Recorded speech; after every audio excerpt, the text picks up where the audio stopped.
The Imitation of Christ by Thomas Kempis, Book 1, Chapter 22, on the Contemplation of Human Misery.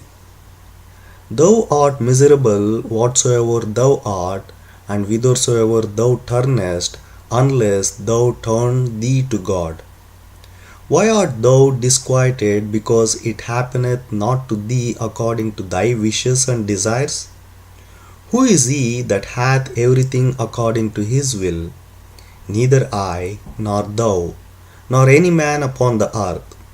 There is no man in the world free from trouble or anguish, though he were king or pope. Who is he who hath the happiest lot? Even he who is strong to suffer somewhat for God. There are many foolish and unstable men who say, See what a prosperous life that man hath, how rich and how great he is, how powerful, how exalted. But lift up thine eyes to the good things of heaven, and thou shalt see that all these worldly things are nothing. They are utterly uncertain. Yes, they are wearisome, because they are never possessed without care and fear. The happiness of man lieth not in the abundance of temporal things, but a moderate portion sufficeth him. Our life upon the earth is verily wretchedness. The more a man desireth to be spiritual, the more bitter doth the present life become to him, because he the better understandeth and seeth the defects of human corruption. For to eat, to drink, to watch, to sleep, to rest, to labor, and to be subject to the other necessities of nature is truly a great wretchedness and affliction to a devout man who would fain be released and free from all sin. For the inner man is heavily burdened with the necessities of the body in this world, wherefore the prophet devoutly prayeth to be freed from them, saying, Deliver me from my necessities, O Lord.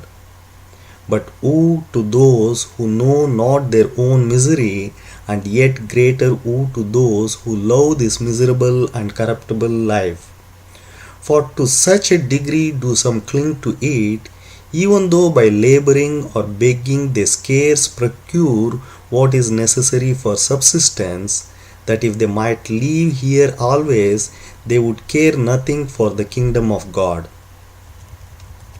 O foolish and faithless of heart, who lie buried so deeply in worldly things that they relish nothing save the things of the flesh, miserable ones, they will too sadly find out at the last how vile and worthless was that which they loved.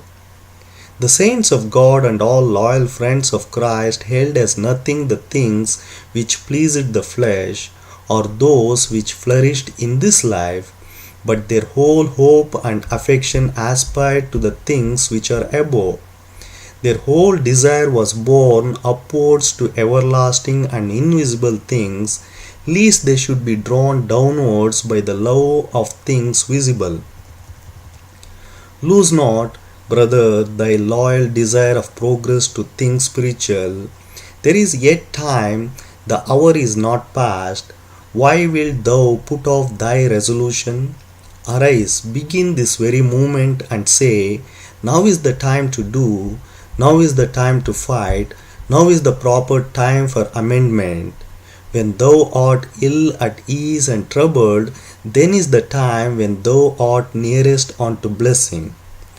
Thou must go through fire and water that God may bring thee into a wealthy place. Unless thou put force upon thyself, thou wilt not conquer thy faults. So long as we carry about with us this frail body, we cannot be without sin, we cannot live without weariness and trouble. Gladly would we have rest from all misery, but because through sin we have lost innocence, we have lost also the true happiness. Therefore must we be patient and wait for the mercy of God until this tyranny be overpassed and this mortality be swallowed up of life. Oh, How great is the frailty of man, which is ever prone to evil! Today thou confessest thy sins, and tomorrow thou committest again the sins thou did confess. Now do thou resolve to avoid a fault, and within an hour thou behavest thyself as if thou had never resolved at all. Good cause have we therefore to humble ourselves, and never to think highly of ourselves, seeing that we are so frail and unstable. And quickly may that be lost by our negligence, which by much labor was hardly attained through grace. What shall become of us at the end, if at the beginning we are lukewarm and idle? Woe unto us, if we chose to rest, as though it were a time of peace and security, while as yet no sign appeareth in our life of true holiness?